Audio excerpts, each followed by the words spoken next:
coming up. And I've been looking at this problem. I got a federal grant and I've got students where we're calling them AWA Konahiki. AWA stands for Ancestral Regions of Hina.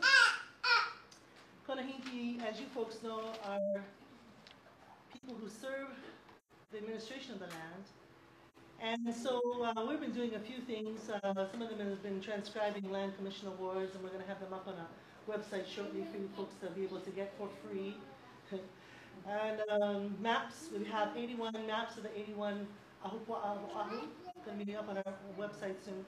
But I was just so amazed last semester, or last fall, I started to look at the fish ponds because we were looking at maps. And there were so many fish ponds, and there are hundreds and hundreds of acres of fish ponds. And so I thought, okay, I'm gonna count them. I'm gonna put them on an Excel spreadsheet, and I'm gonna name them all, and I'm gonna count them. I'm gonna see how many there are. And so far, I've got 102, and I know I haven't got them all yet. And I've got about 4,000 acres that existed here. And the reason I'm interested in that is because, for two things. One is, we probably have enough land to grow sweet potato and kalo and bananas to eat. I mean, you stop eating a lot of bread and sugar, which isn't bad for us. I mean, bad for us is not good for us. That's okay. But where is the protein going to come from? You know, our reefs on Oʻahu are trashed. There's hardly any fish there at all. We don't have enough space to be raising cattle. So maybe we've got chickens, we're going to have chicken farms again. So what are we going to do? Fish ponds are really the most efficient way of making protein in the world. They're really efficient. So I wanted us to have a thought about that. But the other thing is, our biggest issue besides food is water on Oʻahu. Now, I happen to believe that the way the kupuna did things, where they said you eat from your own ahupua'a, is a good way to do it. I believe that. That's how they sustain themselves and live sustainably over time. So I don't agree that we should bring in electricity from another island by the cable. If we're going to use electricity on Oʻahu, we should make the electricity on Oʻahu. They should make it cheap enough for photovoltaic on every house and on every building. And if we use more than that electricity, oh well, turn off the light. Okay? It's a real simple thing there. So I'm that kind of person. I'm a very conservative kind of person. So, especially when it comes to resources and us living on our own resources. So, and I was looking at all of that. Our aquifer is really damaged on Oʻahu. We're taking too much water out. We're flushing toilets with it in Waikiki. We're not thinking about how we preserve water, and we're not thinking about the recharge of the aquifer. So that's what fish ponds do. 4,000 acres of fish pond really mean 4,000 acres of recharging the aquifer.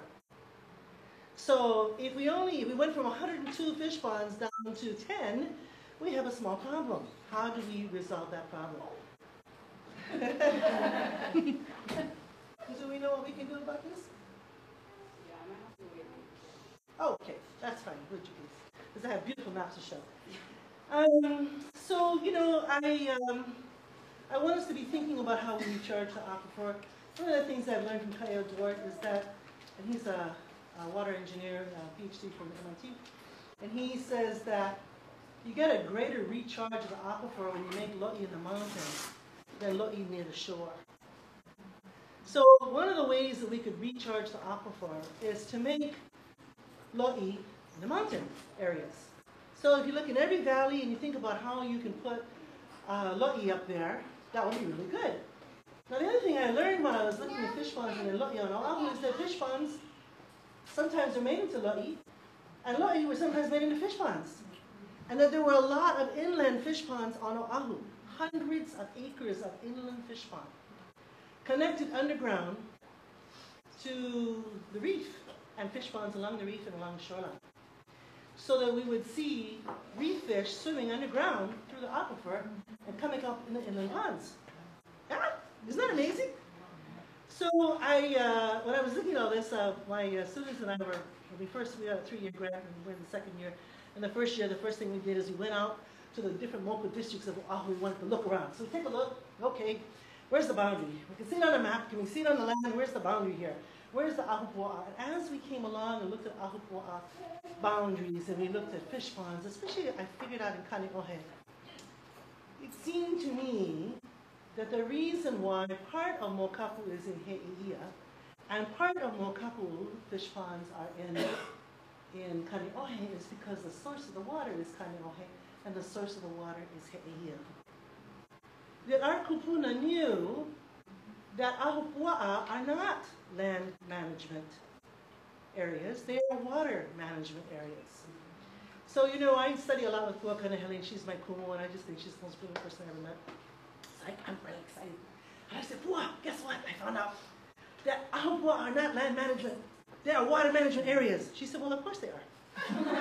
I said, but it's not in any book. I read every book. It's not there. Okay? And her answer to me is, Lilikala, go on the land. Okay, so I obeyed my kumu. And we go on the land, and to take a good look. The other thing that Pua says that I would like us all to be considering is that mountains are the source of water. Why does she fight about Mauna Kea so much? Because Mauna Kea is the source of the water on Hawaii Island. So then I was looking again at the map in Kaneohe, and there's a fish pond called Haliko. And there's a little pool called Haliko. It's not connected.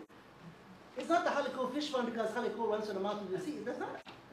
It's a lele, but it's a pool. So I was thinking, wow, what if that pool is the source of the fresh water in Haliko? Because the other thing that we've learned is every fish pond has to have a source of fresh water, and it's usually a spring, connected underground. Okay, so when we get this up, and I know we will eventually, that I want to show you pictures of one of the fish ponds we looked at last fall was the one in Hawaii Kai. What's the old name for Hawaii Kai? Before Kuli'o. Mauna Lua. Okay, two mountains, Mauna Lua. And what Moku district was Mauna Lua? It was in Waimanalo, but that's not a Moku, that's a AKUA. Ho'olaupopo. And then when we were studying, one of my students did a whole workup on, Lilino Lindsay did this whole thing on Mauna Lua Fish Pond. There's another name for it. Yeah? Papa is one, but there's another one too. Something. AKUA? I think. And she found out that the old folks said not only was that pond the biggest pond in the Pacific, 532 acres of fish pond. Okay, this is a test I'm going to ask you guys there at the end. How many acres? 532 acres fish pond. And look what Kaiser did. Made it into a marina for rich people, not normal fish. But that marina, or that fish pond, as it was before, was connected underground to Ka'elipulu and Kawainui and Kaiua. And the fish used to go from Mauna Lua to Ka'elipulu and Kawainui certain times of the year, and they would come back other times of the year. People knew that. So I'm like, okay, does that mean then that Mauna Lua fish pond is in the district of Ko'olaupoko because the kupuna understood that the Moku boundaries are really subterranean water management boundaries? You know, if the Ahupua'a are surface water boundaries, surface water management boundaries, then would not the Moku districts be underground? Why 6 Moku? Why is it like that? And when we look at Waianae, why does Waianae go all the way to Ko'olau? Because that's where they are. Waianae Uka goes all the way up to Ko'olau. I think there's a waterway that comes from Ko'olau into Waianae. Remember Pua said, comes from the mountain. So, come. Can you fix this for me? No.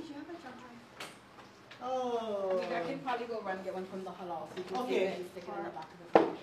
Okay, because I've got a really huge, I've got 6 PowerPoints. Yeah, because for some reason it's not connected to this computer or the projector. So. Yeah. So I gotta use this one?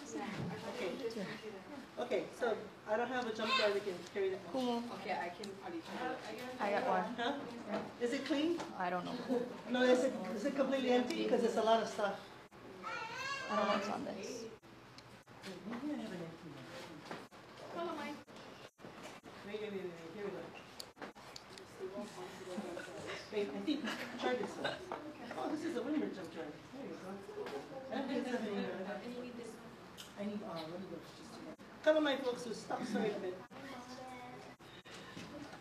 On Molokai with the fish pond, so I understand what you're talking about. And where I live, there's all the fresh water, yeah, you know, that feeds into the fish pond. Underground, no? Comes Yes. up underground. I And so it probably comes from the mountain. Yes. Okay. Yes. And we do have, like how you said, by Coconut Grove, we have where the fish come from under the ground to the freshwater fish pond. Yeah. Yeah. Oh. Yeah. How many freshwater fish ponds do you have in Molokai? Actually, well, you know, there's quite a bit, but I know of three that is very active. Yeah. Uh-huh. Yeah. And we have. Where are they? Well, actually, we take care of 2 fish ponds right in Kaunakakai area, and basically the reason why we're connected with the fish pond because it belongs to Hawaiian homestead. First of all, majority of the fish ponds are owned by state, so the ones that we Ceded care land. for, yeah. Ceded land. Right. Now everybody, you know, I did a big study on ceded lands. Everyone wants to know where's the ceded lands. I tell you, it's really easy. Everything the state owns, except what has erupted from Tutupele since 1959. Everything the state owns, except what has been confiscated to its private ownership, is ceded lands. Okay? Which is Hawaiian Trust lands, which is our land.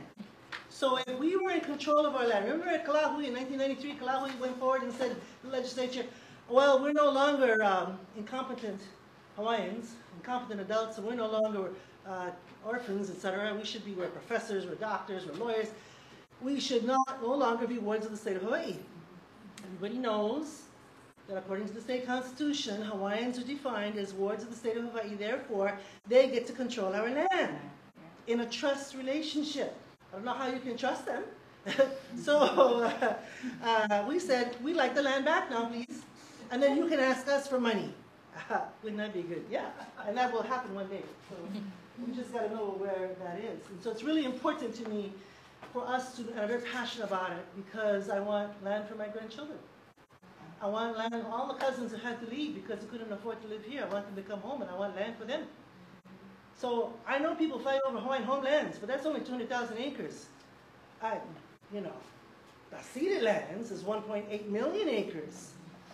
Oh, except that some is under water supply, and some is in the city and county of Honolulu, and some is under the county of Maui. It's all ceded lands.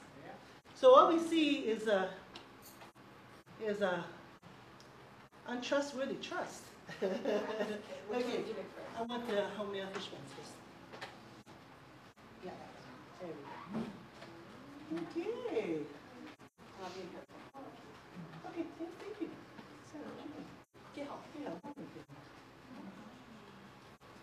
Okay, I'm going to start with the pule.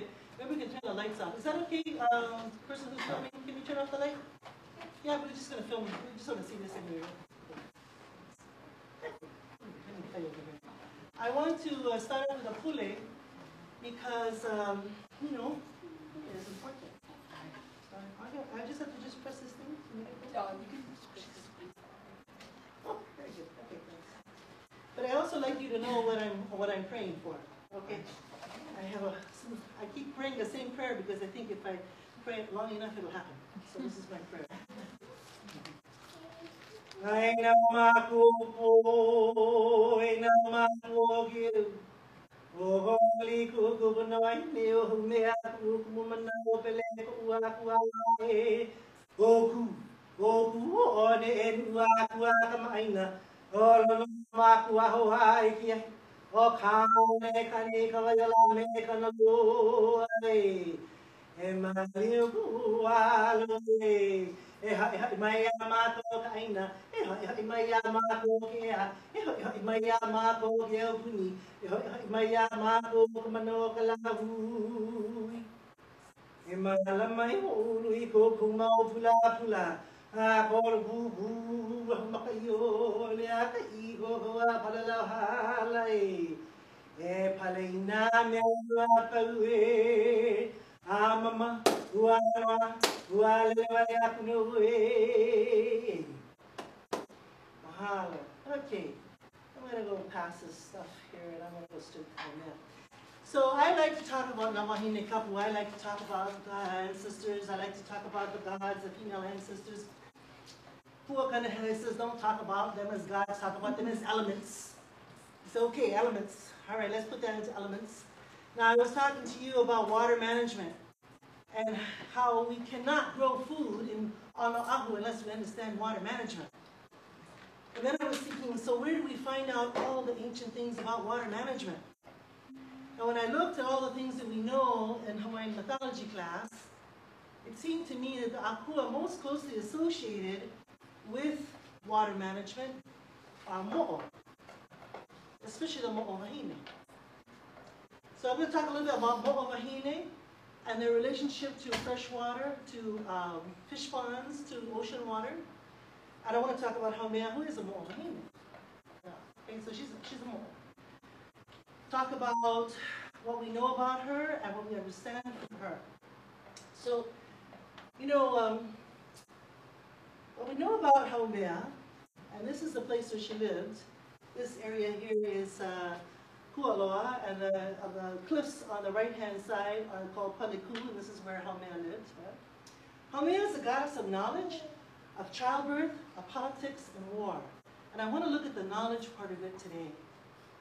So that we see from her lineage comes the Maui chiefs who are navigators and sailed all around the world. We also see the Lolo priests, the Lolo Makahiki, the Lolo of Makahiki, and the AKUA god starts at Kualoa. Oʻahu, I think, is the place where Makahiki first started.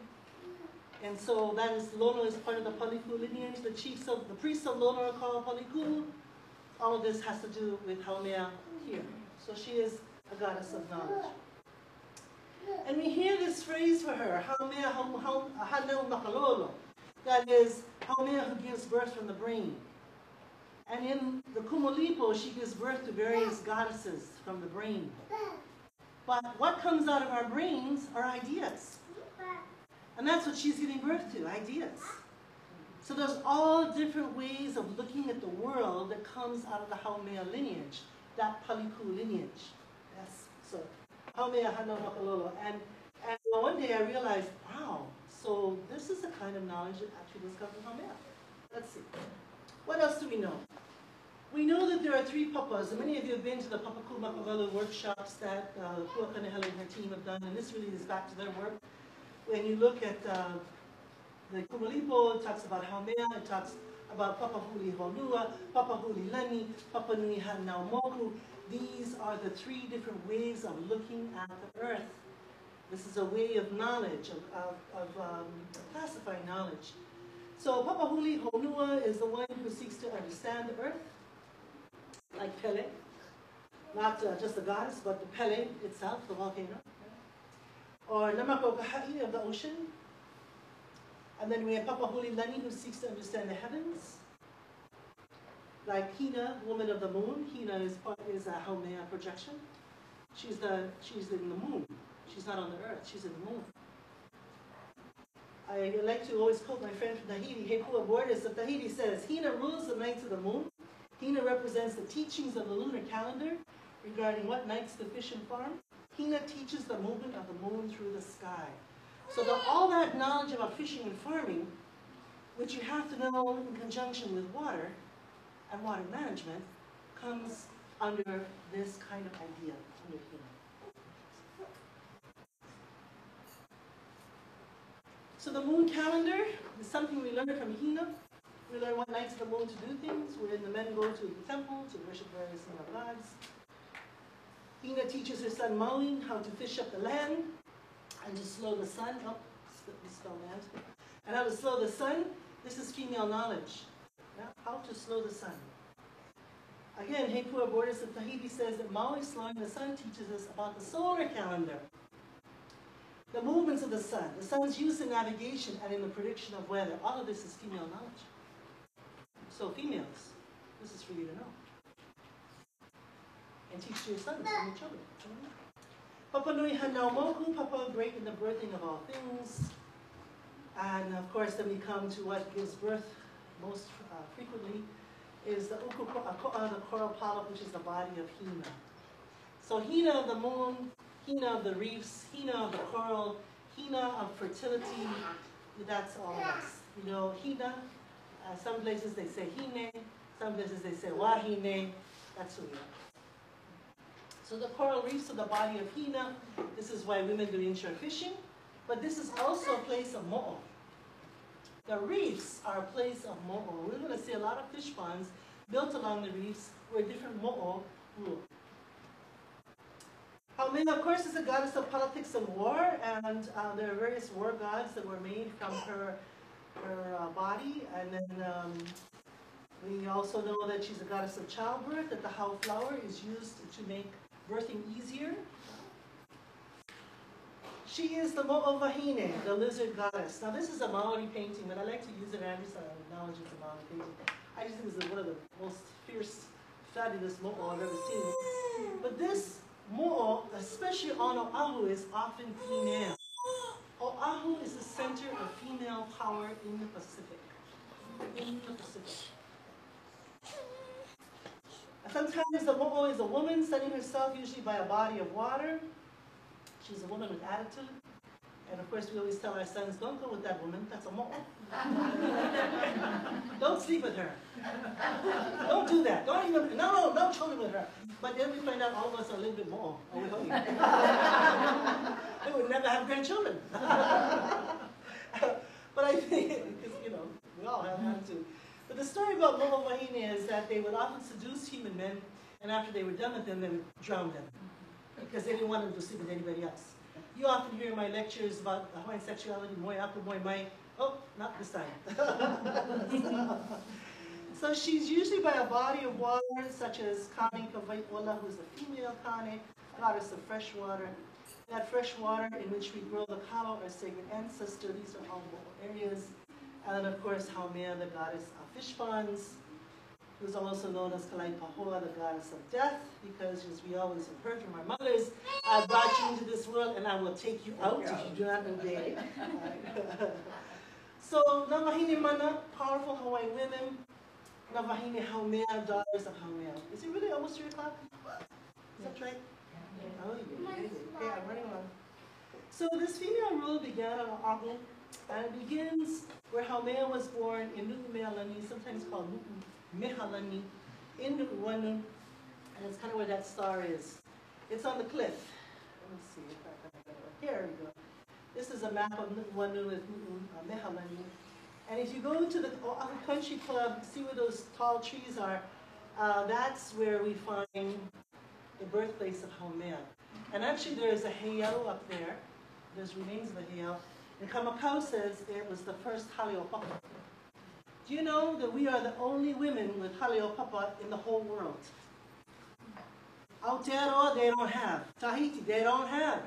Rapa Nui does not have. Marquesas does not have. Only us.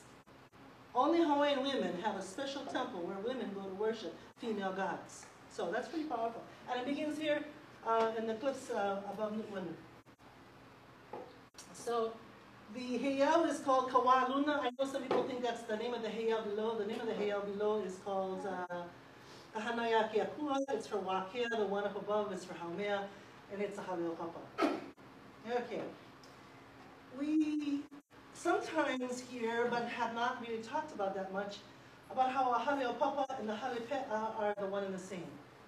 When do women go to worship? Men go to the temple on the 4 nights of the moon that are named for the male gods. The women go when we menstruate. And we've been raised to think that, oh, our blood is haumea, it's defiling. Don't go anywhere near any kind of ceremonies that are going on when you have your menstruation. Right, because male gods don't like it. But female gods, that's the time you go. It's opposite. Okay. So you know, men, they're a little afraid of our female blood. Okay, awesome. That's why they don't kill us.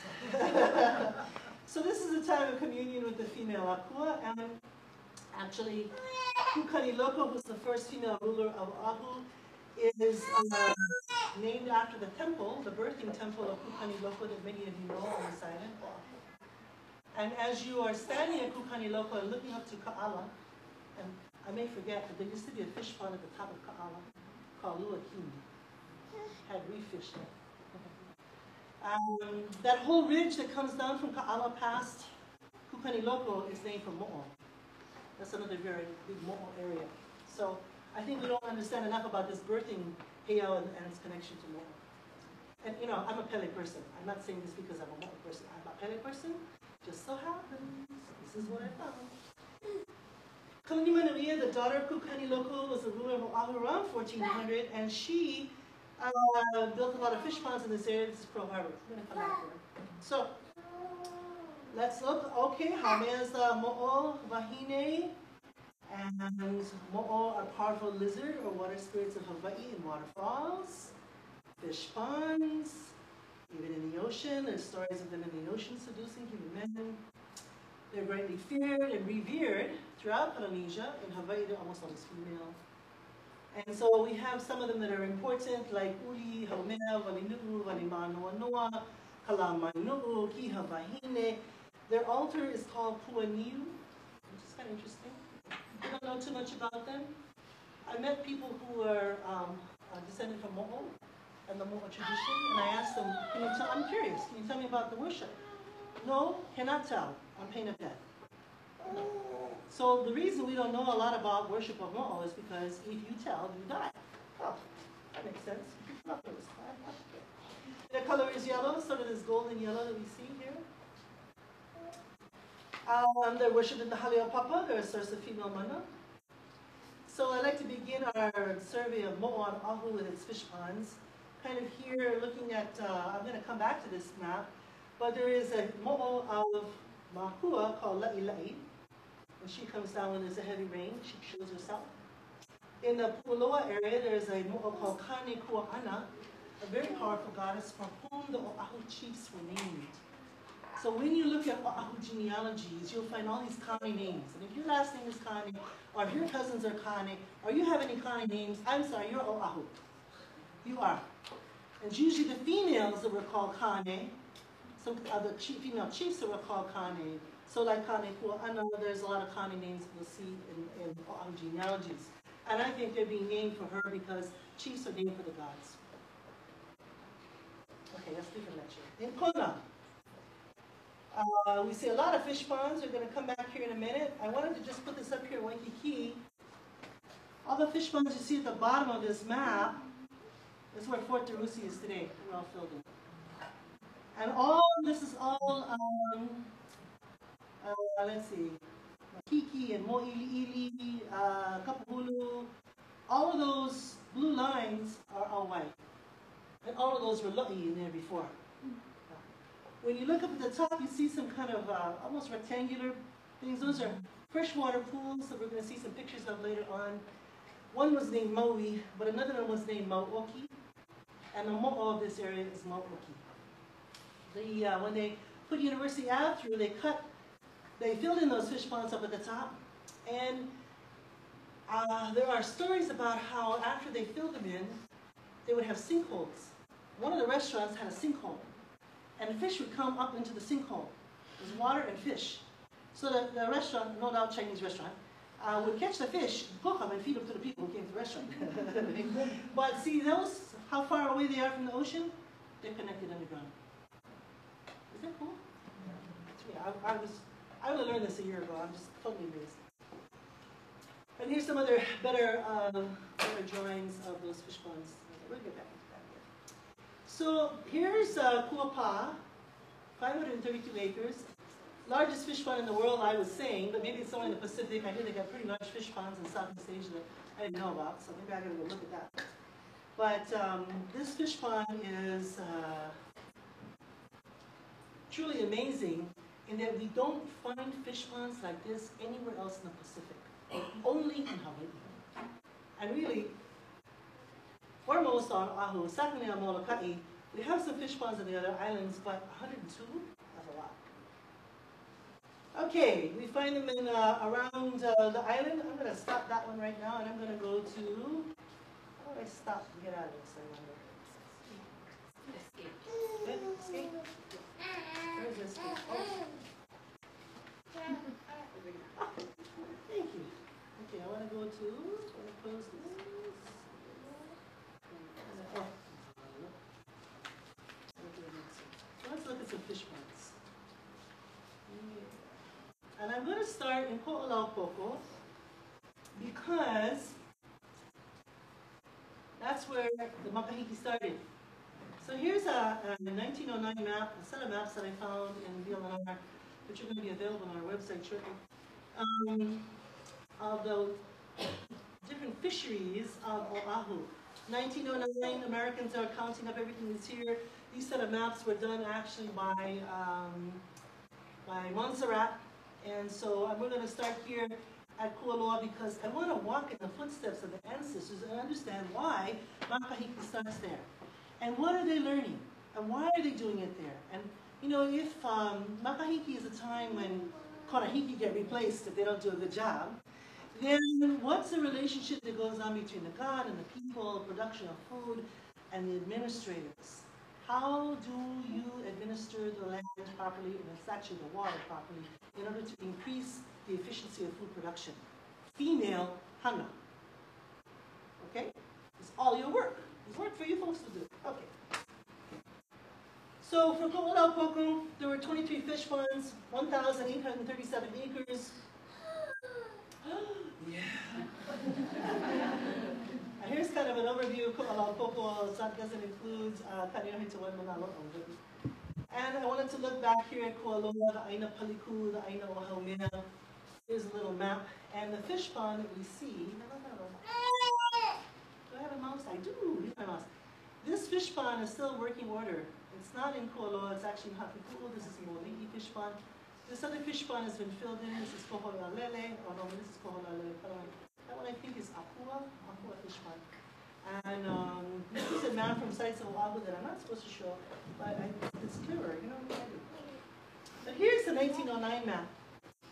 And we can actually see that the ocean is being divided up by the area. So Kualoa has a part, Hakipu'u has a part, Waikane has a part.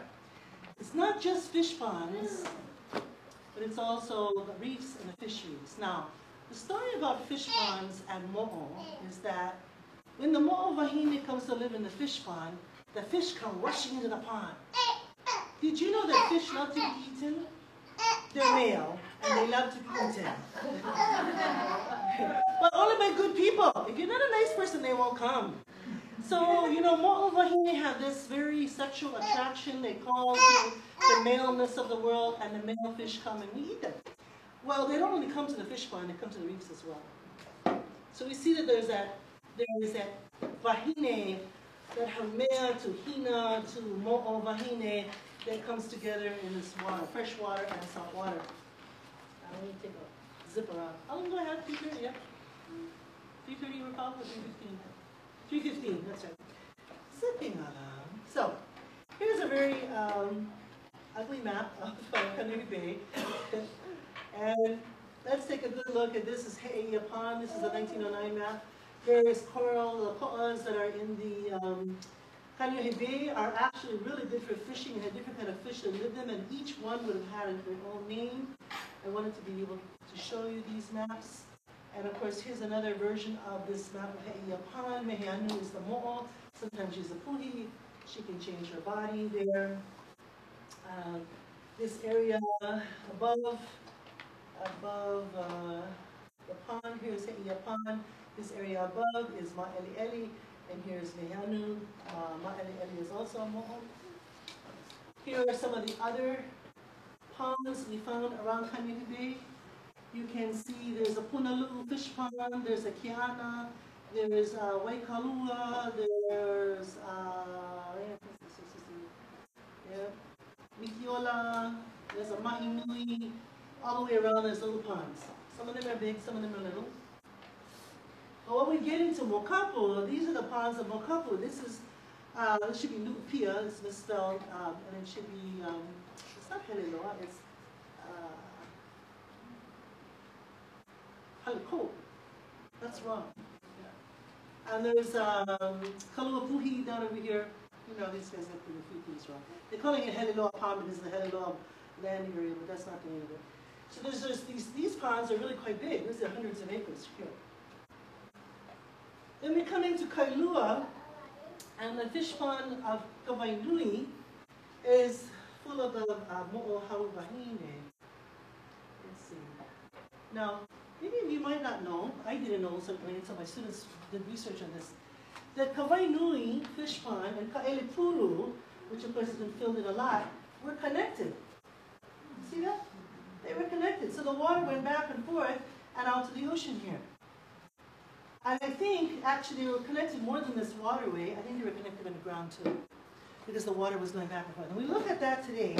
We look at what fish ponds we still have left, and somehow they call it a bird reserve, and they seem to be filling it in and filling it in. But Kawaii Nui could be put back into, and even in 1909 they call it a swamp, it could be made back into a fish pond. Maybe there's, who does work with Kawaii Nui? Anybody here?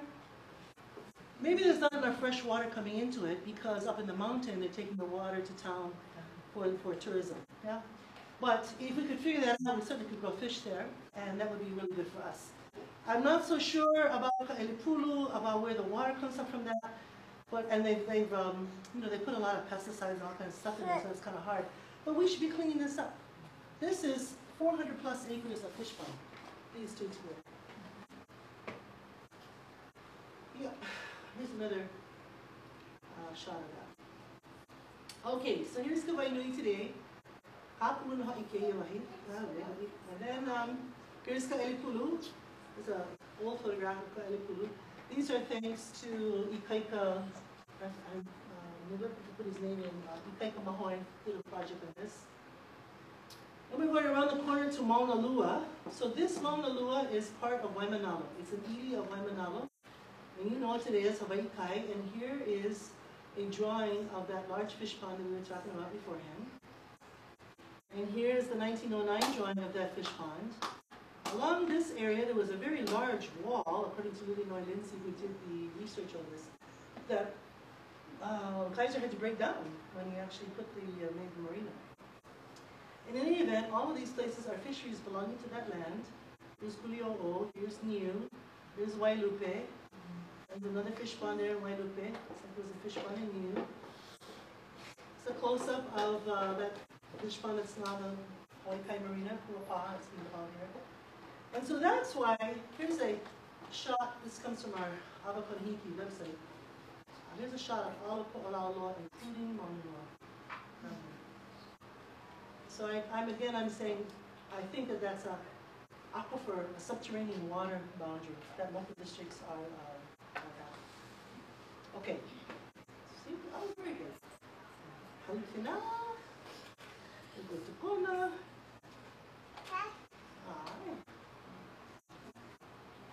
Kona, we have 39 fish ponds, 1,010 acres of fish pond. This is a map of Kona district, and we're going to start, we don't have a lot of stuff over here. We're going to start here at Diamond Head. This is from the 1909 maps, and you can see how the fisheries are divided up and what their names are. I'd like to just mention that this place is called Kaneloa, that's just fronting Piloni Park. What's that called today? Queens Beach, thank you. The reason Kaneloa is interesting is because all of the Manoa area, we have Waiake AKUA at the top. Waiake AKUA has to do with Kane and the making of Ava. Then we have Kane Vai, kind of close to where Hawaiian Studies is, and as you come down from there towards the ocean, we have this place called Kaneloa. And of course, Kane and freshwater are two things that go together, although it's a female Kane that is in charge of that. I want you to notice that this is all river here. These are rivers. Let's see if I get a better shot of that. Yes. So here's the fish ponds that are now at Port Derusi. Here's the river waterways that were there before we had the Alawa Canal, which didn't have really a lot of money from. And here's Apuake House Stream. This is where Moana Hotel is there. And here's a close-up of those ponds and some of the ponds that are inland. And here's another inland pond. Actually, I don't even know the name of this one. It's not on any inventory. As we come along to,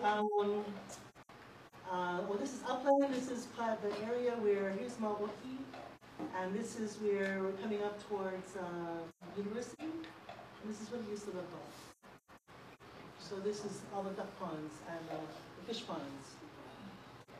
Mao'oki was the Wahine of Monroe and Waikiki, and was worshipped with the heiau of that name. So the Mao'oki heiau is where the University of Auckland is today, or was where the University of Auckland is today.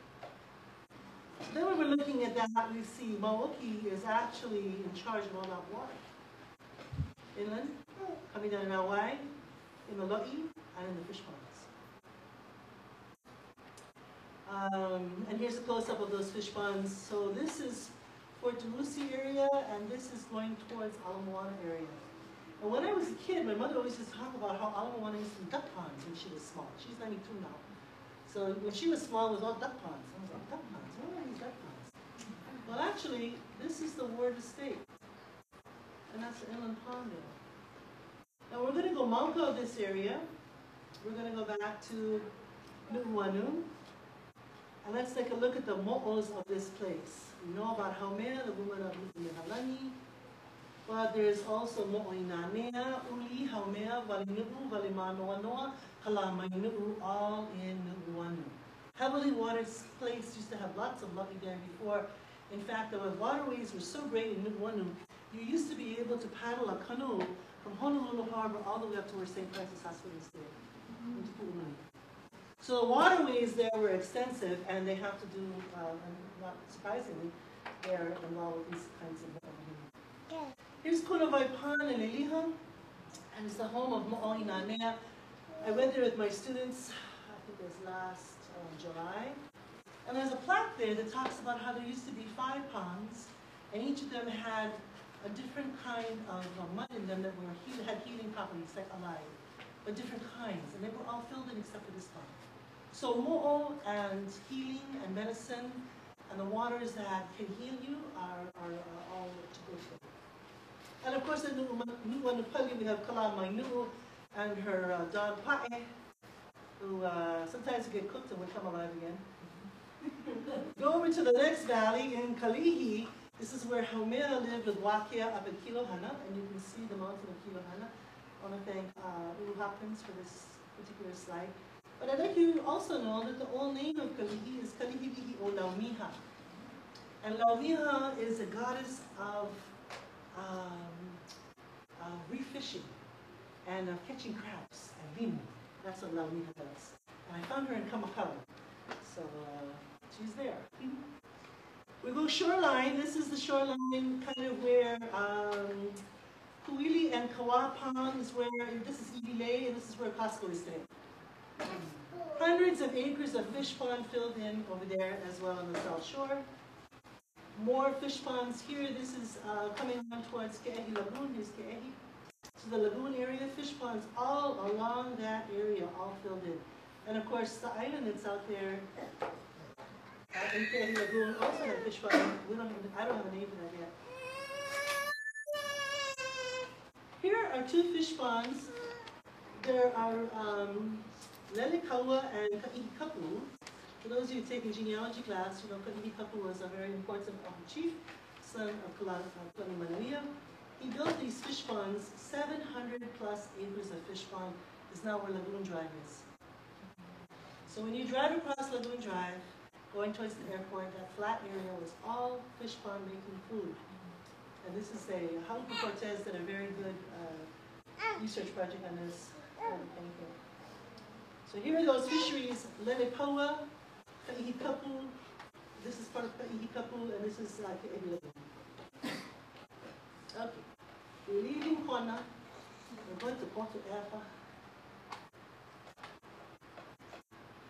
Uh-oh, I think I'm missing Eva. Uh-oh, where's my number 3?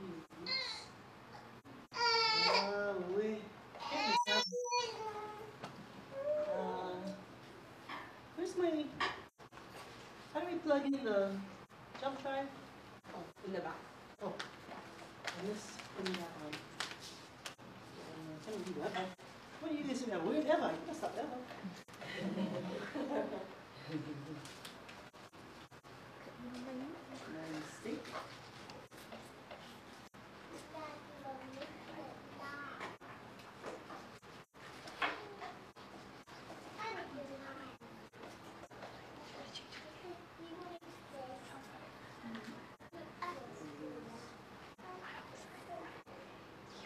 Nice.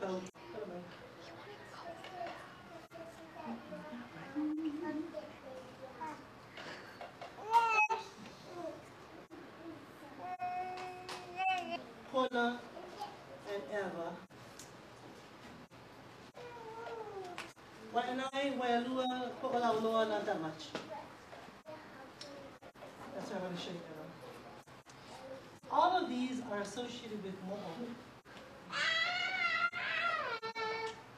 So one of the things we need to find out is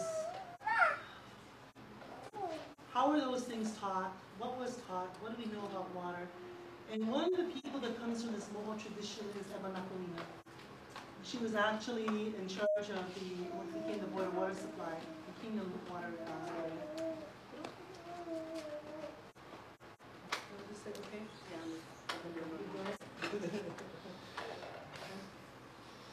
Yay!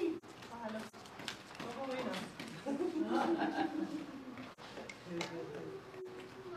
Okay, Eva has 31 fish ponds, 1,206 acres of fish pond. And what you know most about this is this area here. This is Pearl Harbor. The biggest fish ponds that I got colored in blue, they're Eo and Hanaloa. But there are fisheries all along this area. The mo'o Wahine is Kame Ku'ana, as I said before. Here we have a colored in area. So this is the white is the land, and all of the things that are in color have to do with fisheries or fish ponds. And this is a place where Kuhinipapa's daughter, Kalai Manuia, liked to live and build ponds. She was very important in building fish ponds. This is one area a little bit closer, Moku'ume Ume, and you can see these fish ponds along here. Some of them are inland. There's an inland fish pond here. There's one along there. I don't know the name of that one. These are the two bigger ponds that we see in the Waipio Peninsula. I heard somebody say, how many of you guys know about this area? You work around here? So I heard somebody from the military say that they had fish ponds. So yeah, I didn't even know. I think we need to take a tour, right? Or is it still active? Well, yeah. Well, they said that they should take care of them. So there might be two fish ponds I don't know about. But I'm sure that when Kalahuli gets its way and we close the military base at Mokapu, we should close the military base at Pearl Harbor and take all these fish ponds out. It's cheaper if they're in California, you know. I want to save this money. And then when you look at the entrance to Pu'uloa, this whole area too had fisheries, and there are well-known areas for different kinds of fishing. Of course, Pu'uloa, everybody knows, is known for its momi, its oysters. Okay, well, and there was only one fish pond, 1 acre. 14 is gone already, but we do know about La'ila'i, the mo'o Wahine of Makua. Here's the different fisheries. The fisheries are quite well developed as they still are today. It's probably one place to get fish left on this side. Right? And as we go around the corner to Waialua, out to now, almost home, we'll end up with Waialua and Ko'olaula. Waialua had 2 fish ponds, 4 acres and 4.5 acres, about that. The mo'o is called Lani Wahine. She's a Oʻahu pond, and in the Pa'ala'a area, which is on the bottom. This is the aerial view I got off the web, but it's not very good because you can't really see the ponds in here. Going to Ko'olaula, there's 5 fish ponds, 16.5 acres of Ko'olaula ponds.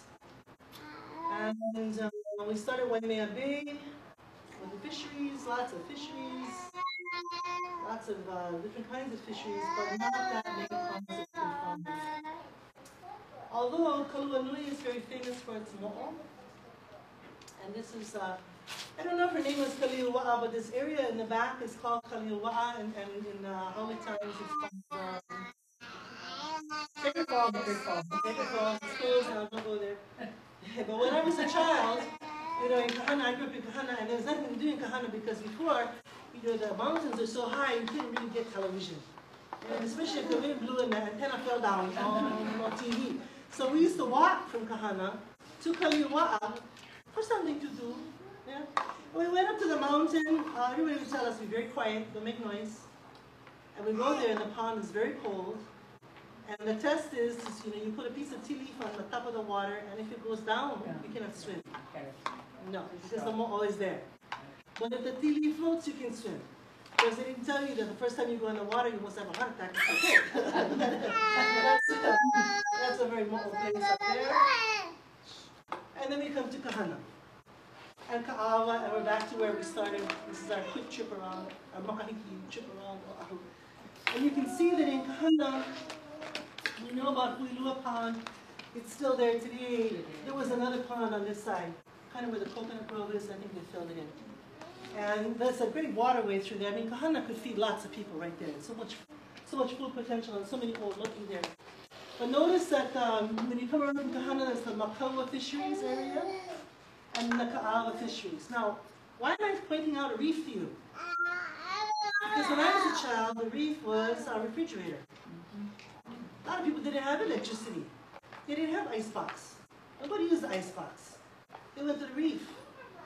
When it was low tide, nobody went to work, nobody went to school, they went to the reef. It's time to get food.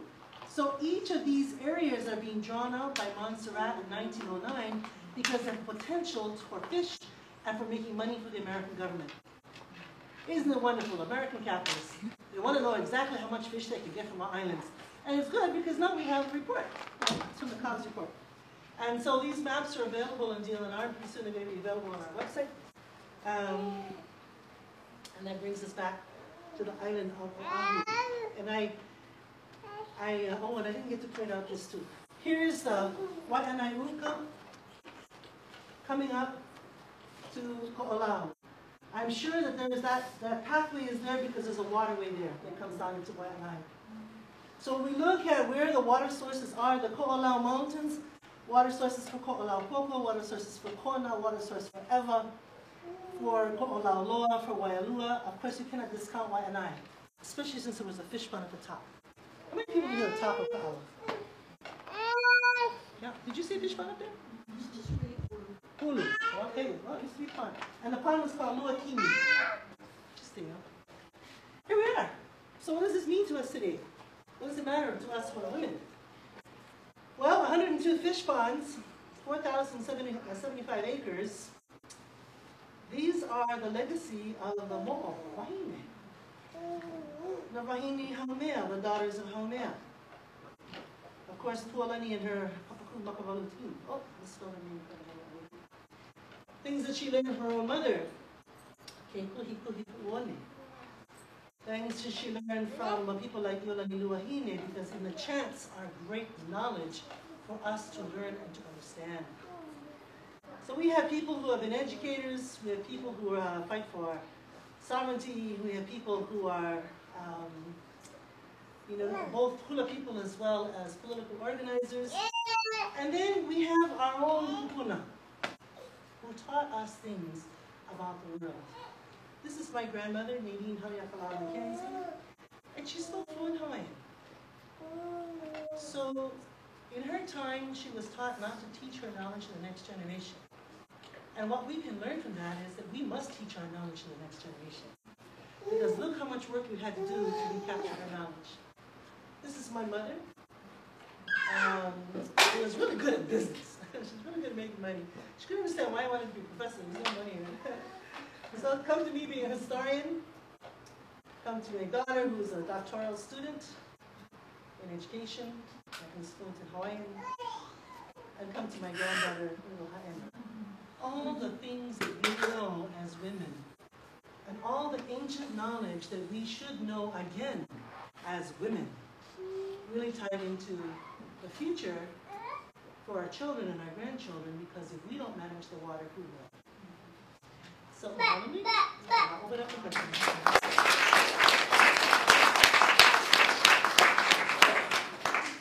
I've gone over time. I don't know if we have time for questions. If you guys would like to get on to your next session, that's fine. And for those who want to stick around, we can talk stuff.